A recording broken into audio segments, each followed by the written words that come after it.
Nari, great to see you. Thanks for taking a bit of time out to come and have a chat with me. I know that you're pretty busy. Let me start off with something that you said to me last time we spoke. You said to me that one of the things that you really don't like is BS. Now, my understanding is that marketing is the home of BS.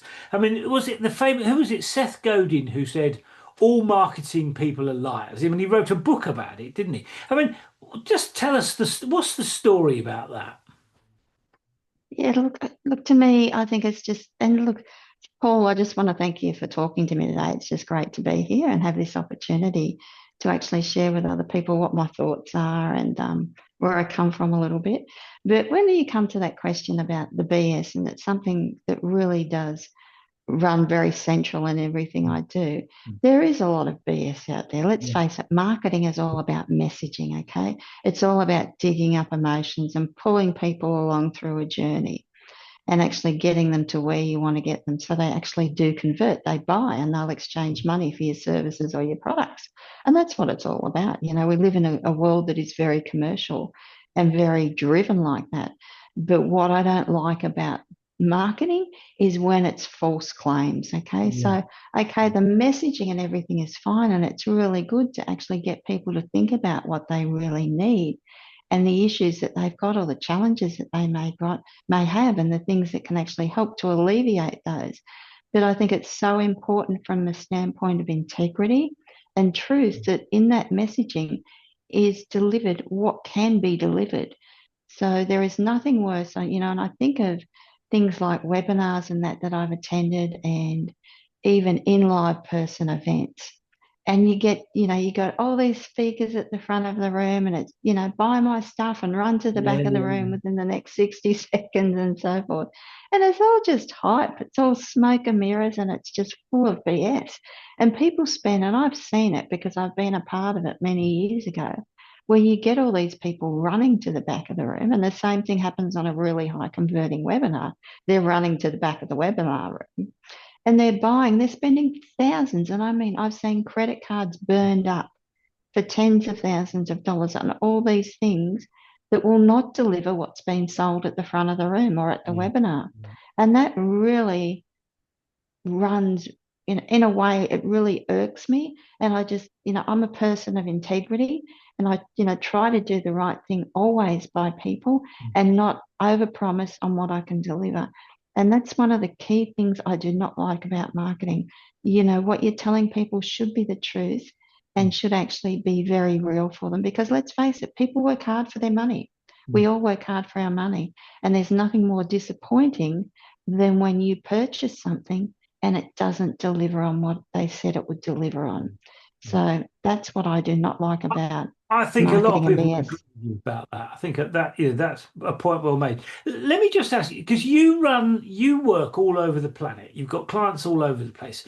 I mean, just to follow on this thing about BS, I mean, is there a difference between clients in Australia, clients in Britain, clients in America, clients in, I don't know, Singapore? I mean, do you get a sense that different kind of cultures sort of work around that issue in different ways? I mean, what's your take on that? I think working with different clients, people have, like, they come from different cultures, as you say, and they might have some little quirks around that, but essentially, people are people. And I don't see a lot of difference between people when it comes to, the BS radar going up, for example, or what they're wanting delivered at the end of a delivery of a program or a service, for example, that we deliver.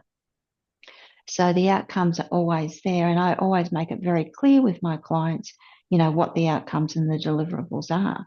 But essentially, no, people aren't different across the globe. It might be excuse me, that you have to present it verbally in a different way.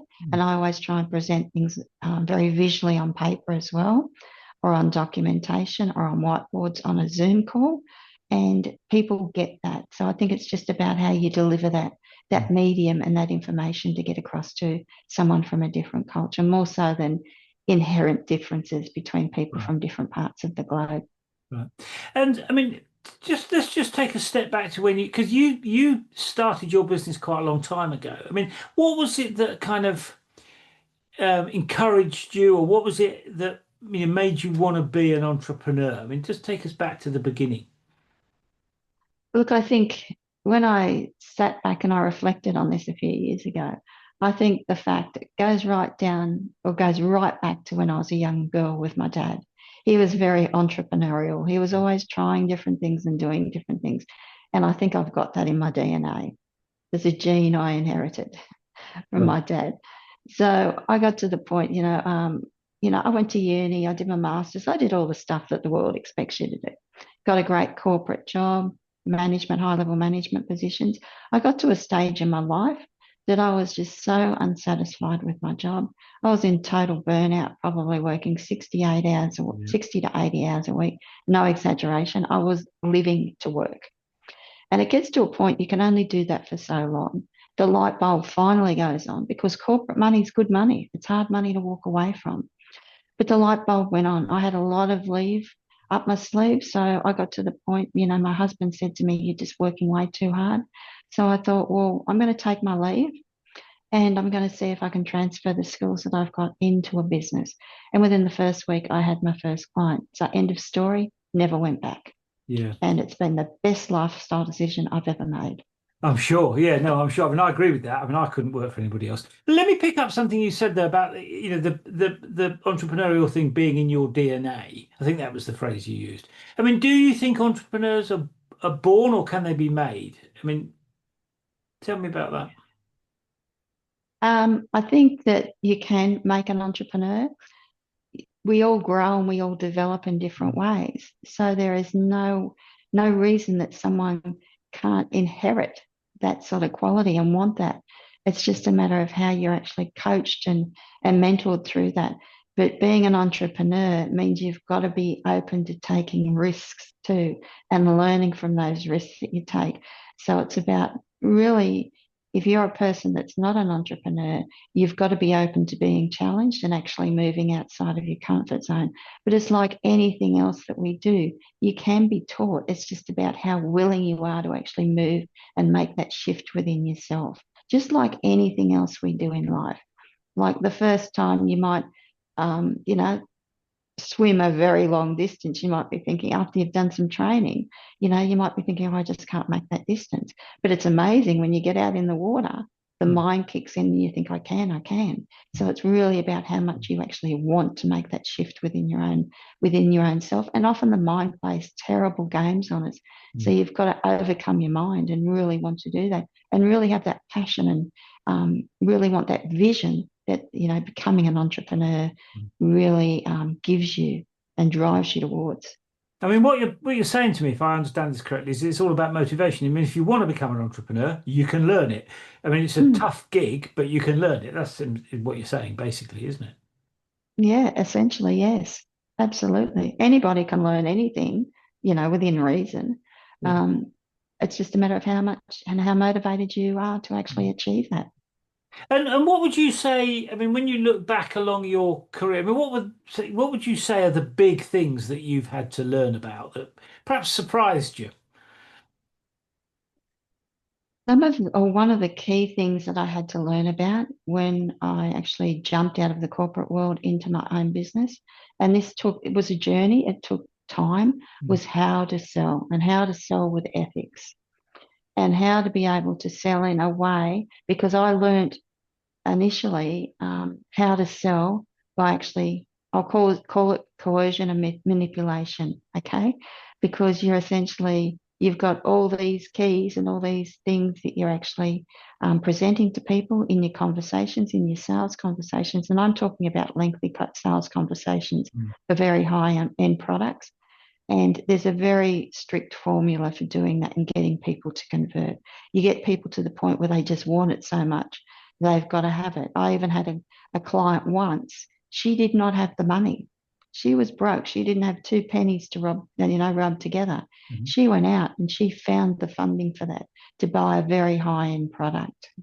So you can actually do that in sales. But that was part of my journey in sales But the next step in my journey was learning how to do that ethically, because I wasn't taught initially how to do that with a great lot of ethics. Whereas I should have just said to that woman, look, you know, as a person, this is not for you because you just can't afford it. Go and put more food on the table or something like that. But anyhow, that was my feelings at the time. But looking at that woman now, she's made a great business for herself. So that's my judgments and my perceptions and my thoughts coming into that conversation.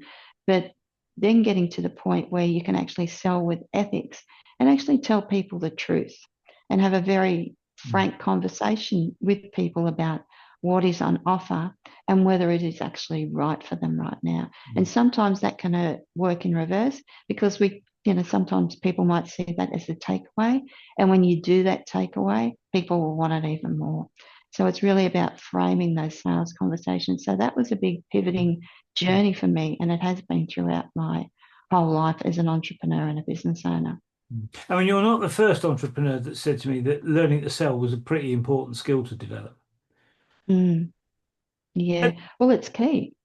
Yeah, no, absolutely. I mean, I totally agree with you. Let me ask you about being the CEO because you've got sort of, I mean, how can I describe it? A sort of distributed team. I mean, you get stuff done by people that work very remotely, don't you? I mean, just tell us about, building a business with a remote workforce. I mean, that does that feel lonely? I mean, how do you feel about that process and that experience of doing that? Because you've done it really pretty well, I think, from what I've seen. Yeah, look, I've worked in both. I've worked in offices and I've worked with remote teams. Do I feel lonely? No, because we have conversations. Communication is key with any team, whether it's remote or whether you've got them in your face in your workplace every day. So communication is the big thing. And we have, if we need to have a daily call, if we've got things that we're working through, and sometimes it could be twice a day, then we will actually have those conversations. We will jump on Zoom and have those conversations. So no, that's not a problem. I mean, we have a call at least twice a week to look at what we're doing, and I have systems and processes built around that. We've got standard operating procedures that the actual workers who are remote have actually built out for me, which is fantastic. And who better to build out a working procedure than someone that's actually doing the job? And we also use tools like we use Basecamp. You can use Trello boards, whatever you like. There are so many resources out there. And every day I'm actually in there and tracking where we're at and what we're doing. And one way that I actually help or I try and help the team to stay on track because I've got different parts. I've got graphics teams, I've got techie teams, I've got AI teams, I've got email marketing teams. So I have different boards and different people responsible for those areas. Plus, I've got an overarching manager for the whole VA team that I use, and she is just brilliant. And she looks after everything, keeps everyone on track, and checks in every day with everyone. But no, the way we've got it set up, it's very siloed. I try not to overwhelm the team, so I prioritize and put work in order. So once they finish one job, then they can move on to the next. So I think it's just about structure and process, which is so important. And communication, as I said, is the key thing to a working team, a really high functioning team. I mean, I have spoken to people that, really don't get, I mean, which is surprises me. They just don't get the remote working thing. They want to be in an office. They want to sit down across a desk from each other every day. I mean, did you have to recruit people that were comfortable working in a remote way? And if so, how did you do that? Because you got them, you got people in the US. It's a long way from Mm. where you are down in Australia. Yeah, exactly. And my web developer, he's in Norway. He's Right. fantastic. He does everything to do with that. We've got a big summit coming up, and I was just on a call with him earlier, and he handles everything. So with having people that are across the globe, it doesn't matter. It's really easy to work with people. And I think that horrible thing that happened back to us in around 2020, 2021 actually made us change the way that we do business. And I think if you can't trust your team, if you feel that you need to have them in front of you and in your face in an office, then you've got a big control issue. You need to trust people. You're working with adults, they can deliver on the work. So just put your faith in them and give them the chance to do that. And don't get, hung up on this remote working thing and think it's going to fail. In saying that, no, I know people that have thought, well, I'll just go to the Philippines, and this is nothing bad about the Philippines, and I'll get a VA and I'll get them to do this. And then all of a sudden they disappear. Okay. A key thing you've got to remember, and this is just a tip for anyone that's working with VAs, particularly in areas like the Philippines, you've got to employ these people full time. Okay. To keep them. Otherwise, you can't expect them not to be working for different people. And if someone offers them more money to do a job, they're going to be off doing that job for them. So job security is a really good thing. And the VAs that I have doing certain tasks from places like the Philippines and Manila are just fantastic at what they do. So you've just got to make them feel like they are part of the team and give them that, the security that they need in this day and age to fulfill the job really well. Mm. I mean, it's a really interesting you point that. I mean, I often say to people, if you can't trust the people you've recruited, you shouldn't really have recruited them. I mean, okay, you might have to trust but verify that things get done properly. But ultimately, if you can't trust them, why on earth have you recruited them? Mm. So I think your point is really well made there. Even if they're on the other side of the planet. Let me ask you about the experience of building a business. I mean, I know lots of entrepreneurs, and most of them will say to me, it's a bit like riding a roller coaster. We have good days and we have days that really aren't so good. I mean, what is it that gets you out of bed every day to coin a phrase to ride that roller coaster? I mean, what is it that motivates you? Well, I love what I do, and I love working with my clients, and I love seeing them have success. But when I really, drill it down and get into the weeds of why I do what I do, it's so I can actually live the life that I want to live. Okay. It is actually a means to an end for me. I don't work Um, I don't live to work anymore. I work to live. And my time, my family time, doing the things that I love doing and having the lifestyle that I enjoy and that I, really enjoy and that I want, more of is really the driving factor for me and the flexibility in what I do.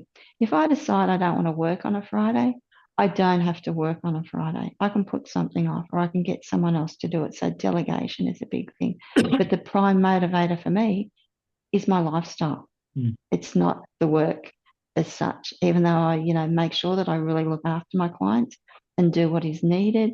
And I always go above and beyond with my clients and deliver more than I should.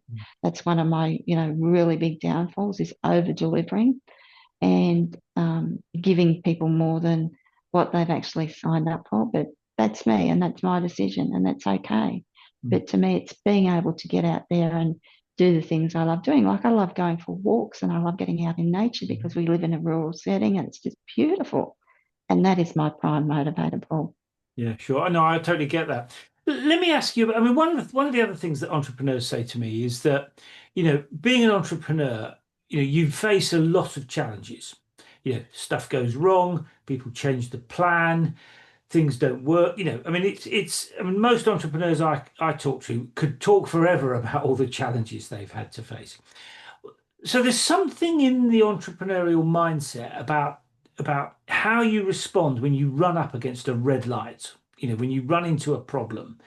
I mean, tell us about your mindset when you run into those situations where you think, oh, that's not going to work. How do I fix this? I mean, what's your mindset? Because you've obviously overcome an awful lot of challenges to get to where you've got to.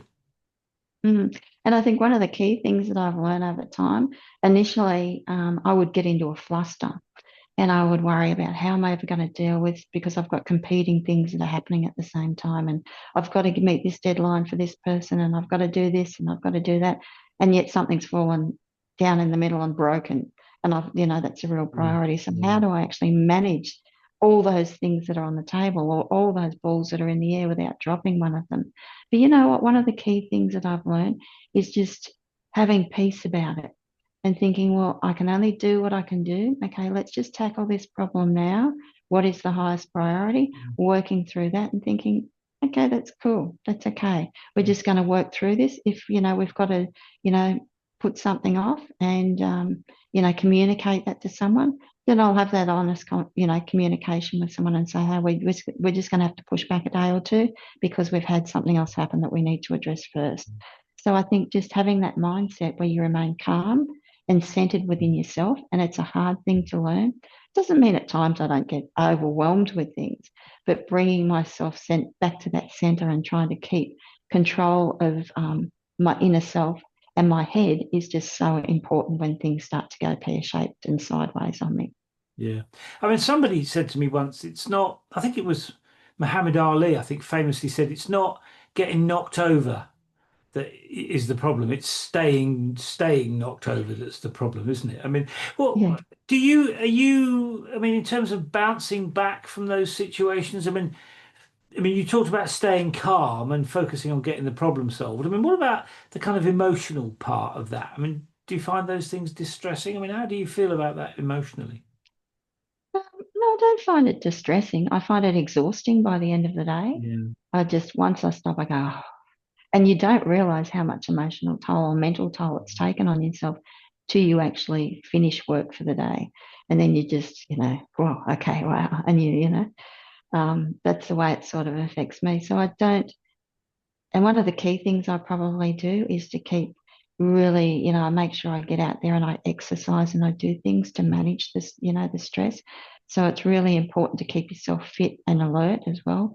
So I think really taking that time for yourself is so important too, because sometimes what I do or I try and do as much as I can, if I've had a situation like that where, there's been a bit of a catastrophe because something's failed or IT's gone down or whatever it is, and we've had to fix something up, is then taking the time to actually get out and just go for a walk or do something to clear my head, to take my mind away from that and just totally de-stress. And it's so important to put that time back into yourself and actually refuel yourself. That Mm. is so important when these things happen. Yeah, I mean, it's a good phrase. It's an interesting term of phrase there. Refuel yourself or refresh. I mean, I think you're absolutely right. I mean, we all need to refuel every now and again. Have you ever had any real shockers that have just knocked you over and you thought, "Oh God, I can't. I mean, I'm never going to get back from this." Have you ever had any of them? No, I haven't, luckily. Um, I've probably had some near misses, but Right. no, nothing devastating. It might have seemed devastating at the time when something's gone down, like in the middle of a summit when your text failed and you can't broadcast for some reason. But at Mm. the same time, what is out of your control is out of your control. You just focus on the problem and you get it fixed and you let people know, hey, we're having a problem and we're working on getting it fixed and be back online as soon as we can and we'll let you know when we're back online. So you can't, what's that old saying? You can't change what's out of your control. So you need to really just do what you can at the time. Yeah. But what you are saying, which is quite interesting, is you're saying it's really important to communicate people when things go wrong. It's important to communicate. Absolutely. You may not be able to fix it, but you can tell them that you're working on it, can't you? Yeah. Yeah. Let, Mm. let me ask you about your business. I mean, you've got quite an unusual structure with all these kind of remote people and stuff. I mean, what is it about your business that gives you I mean, there's a lot of marketing businesses out there. There's millions of them as far as I can see. I mean, what is it that you feel gives you your competitive edge? What is the capability that you have that perhaps other people don't have? I mean, how do you see that? Yeah. I think what makes us really unique is the fact that, whilst we have the digital marketing agency for that, run of the mill day to day marketing services that people may want, Yeah. one of the key things I've done is actually developed services and programs based on market research and really given us insight into the mind of our client avatar. And so everything I've done, I've actually built around that sort of Right. information and feedback from people. So that's given us a real edge in the sense. And I hear this all the time because we work so closely with AI, like the backbone of what I do is AI, and I see AI as my virtual assistant. Mm. So everything I do, I build around AI to make it as easy as possible for my clients to actually work through whatever we've got them working through at the time within a program or a service that we're delivering. And I just had the most beautiful feedback yesterday from a client on one of our weekly coaching calls for one of our programs. And she said, I just never realized how mind-blowing this was. She said, this has just made it so much more easier for me. And she went through all the things that had been created. And, she just said, I had no idea.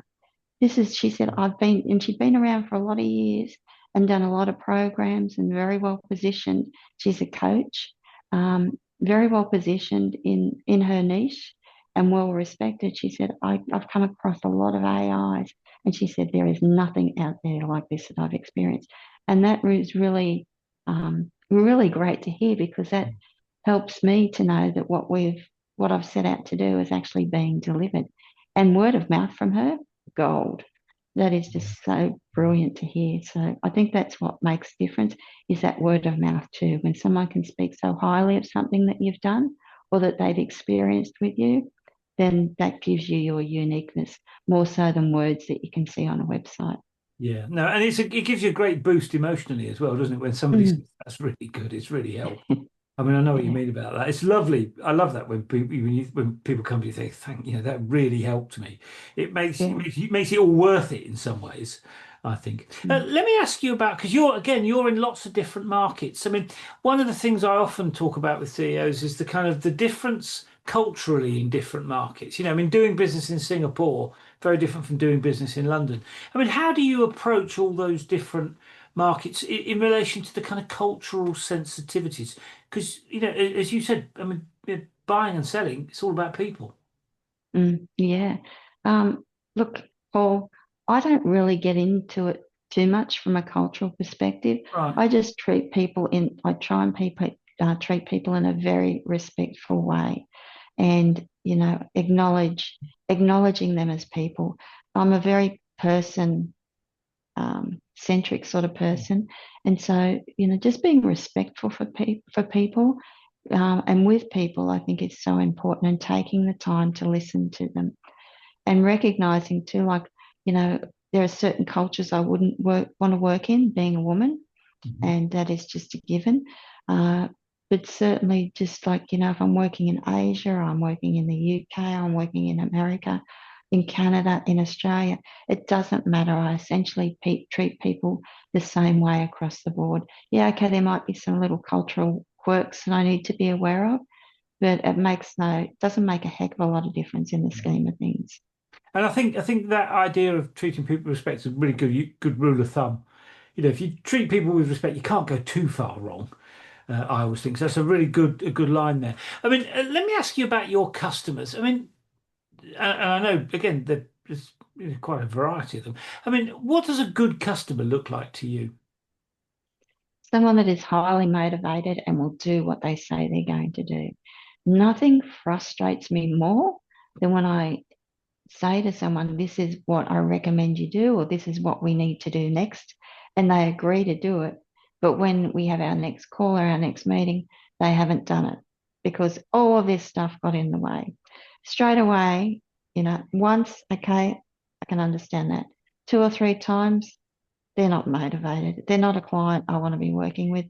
I really just want to sack them, because at the end of the day, they're not going to achieve what they set And, out to and do you achieve. do you do that regularly? Sack clients that don't fit? I have sacked clients in the past, yeah, that have just been total nightmares, and just walk away from them. But I don't actually sack them as such. Mm. Put it in a way where it's basically their decision, okay, because they're not achieving what they want to achieve, because they're not doing the work. Mm. So I might pose questions like, do you really think you're in a position to actually be fulfilling this at the moment?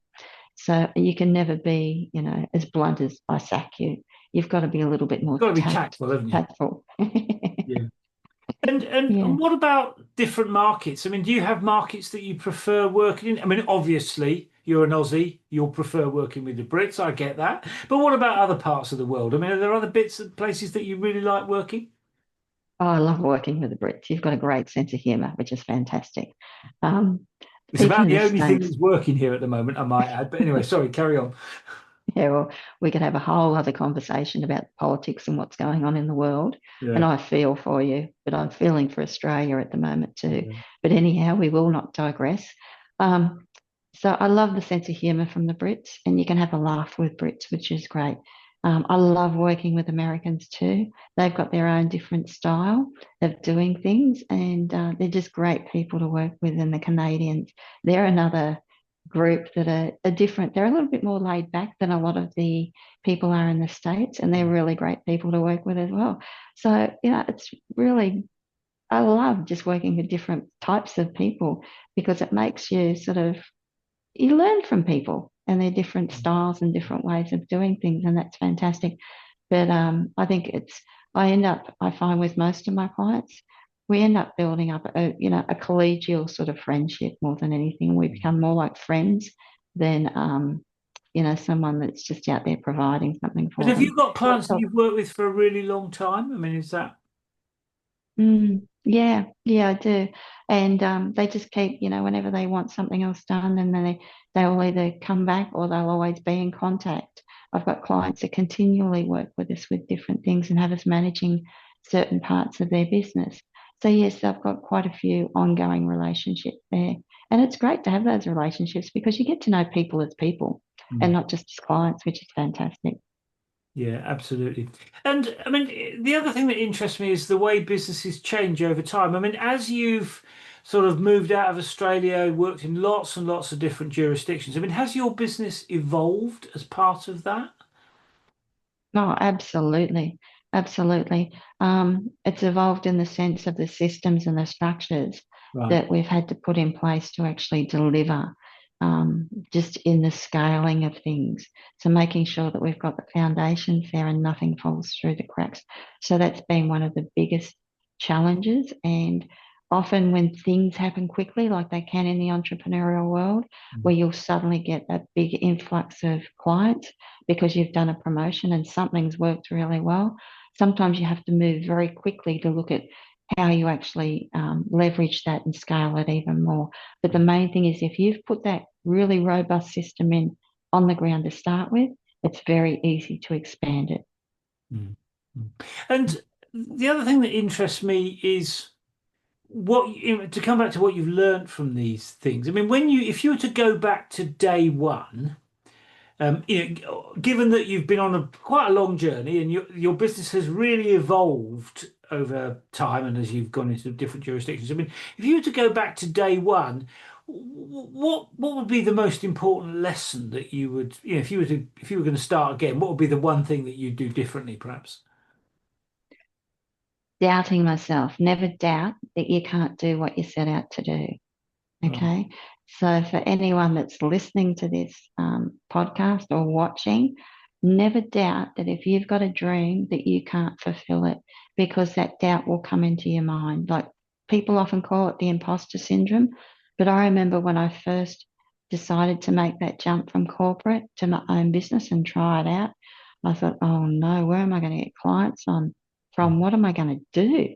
Within the first week, I had my own client. So never let doubt slip into your mind. You know, you will always succeed when you actually keep yourself focused on what you want to achieve. You can't believe in yourself, really, isn't it? Yeah, absolutely. Which is so hard at times, especially when you are starting out or you're going through big transition and growth in your business. You think, oh, I don't know, that's just not me. But what's different about it? You're still you. It's just the business that's growing. Yeah. It's not What you.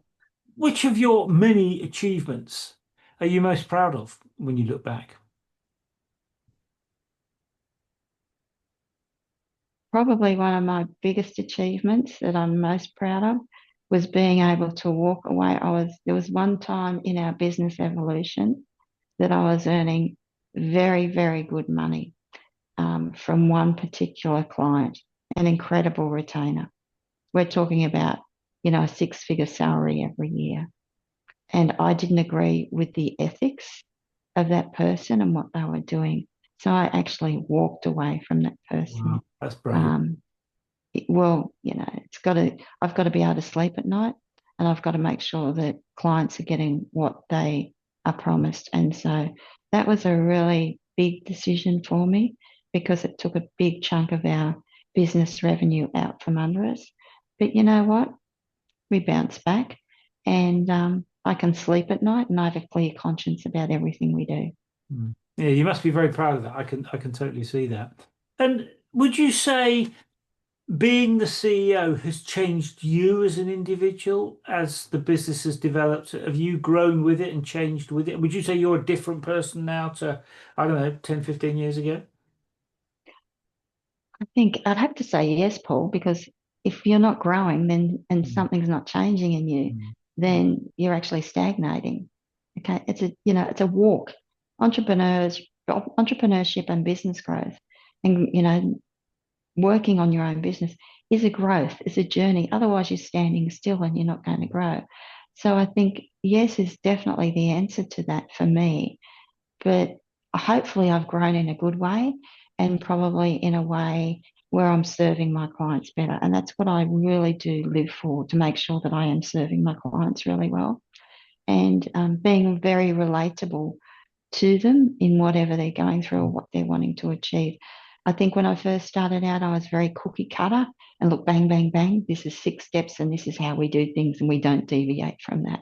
right, Okay. right. I'm very rigid in my thinking, but now I'm not. My thinking and what I do and how I work with people and anything in our business is very dynamic and fluid. And my thinking around that is very fluid as well because I'm always looking for better ways to do things, Mm, and you've got to be open to that. Whereas when you first start out, because you're learning and you're so focused on building your business and getting revenue in the door, you tend to be more rigid in what you do. mm, So I think, yes, definitely it's changed me in being more open to change and ideas. And we've got to do that these days, especially with technology and what's happening in the world. And the world today wants instant gratification. So it's very important, like particularly that's why we jumped into the AI space and it's worked really well for us because we prompt engineer and build our own bots as such, built for purpose, which far exceed anything you can get out of your chat GPTs or anything like that. So you've got to move with the times and you've got to be open. And with that, I've changed as a person in how I think about different things and different technologies as well. And that is constantly challenging, being challenged and growing as well. mm. I mean, I think what I'm hearing is that it's partly about being more flexible and partly about being confident. And the kind of combination of being confident enough to be able to adapt and change quickly if you need to. Because I often think rigidity is because people aren't confident enough to say, actually, this isn't working. We need to do something else. They kind of they hang on to the. I mean, there's a thing in climbing. I'm a mountaineer, obviously, and there's a thing in climbing where if you want to get the next handhold, you got to let go of this one. And Yeah. sometimes people find it difficult to let go. I think. Yeah, absolutely. That's a great analogy. I'm going to use that one if that's okay. That's a Yeah. good thing. You've got to let go. You've got to let go. Yeah, yeah. Okay, so just to go back to the beginning, if you were to give a piece of advice to somebody starting out on your journey, I mean, what would it be? I would say surround yourself with people that you really resonate with, that are honest and truthful to you, Mm, and that will support you in the way that you need to be supported. And this can be a bit of a maze to work through because there are so many people, so many experts out there that will say that they can help and support you. So, really do your due diligence around that and really push the boundaries on what that would look like for you because it's so important that you get support to start with. And even though you mightn't be in a position financially to get that support initially, have conversations with people about what that may look like and try and learn little bits as you go along and work to a plan. Don't feel like you've got to create things overnight and build things overnight. So have a very good plan of where you want to go and what you want to achieve. But if you are in the position to actually, you know, employ someone or contract with someone to support you through that and help you to grow and navigate your way mm, through your initial business setup, that's fantastic. If not, another great way you can do that relatively inexpensively is to get into really good networking groups. Okay. mm, Now, I'm not a big networker, I have been in the past, There's certain groups that I do go to now, but really vet your groups and get people around you that you can trust and that will help you out, that aren't just out to get your money in their pocket at the end of the day. Yeah, I mean, I think it's a really good point about. I mean, what you're basically saying is surround yourself with smart people. I mean, I don't think you can go too far wrong with that. And I think it's interesting your other point about sometimes people in the early stages of their career think they can do things overnight. And it's like having a baby, isn't it? I mean, sometimes things just take 9 months. They just do. I mean, that's just the way the world works, isn't it, really? And it's important to understand that, I think. Let me ask you about what's going to happen next. I mean, tell us about some of the exciting, because I know you've got quite a lot of stuff on the horizon. Tell us about some of the exciting stuff that you've got on the horizon with the business.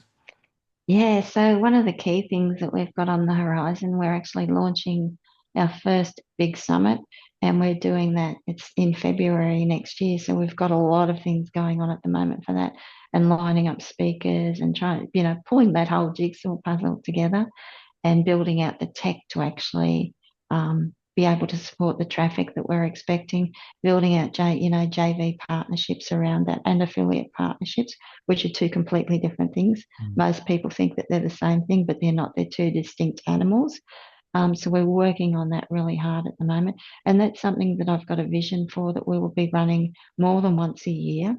And we may even look at doing that partly live, partly online at some stage down the track. So I've just got a vision for that. One of the other key things that we're launching, I'm always coming up with new programs and ways to do things, because having a business and being an entrepreneur is not standing still. Mm. And I've sort of said that before in our talk today. It's not standing still. People that are out there flogging the same horse day in, day out, year after year, are not going to grow in their business. So you've got to keep moving and developing new products and services based around what the marketplace is actually asking for and where things are shifting. So we've got a new program that we're launching too, and that's all around how to build affiliate partnerships and JV partnerships.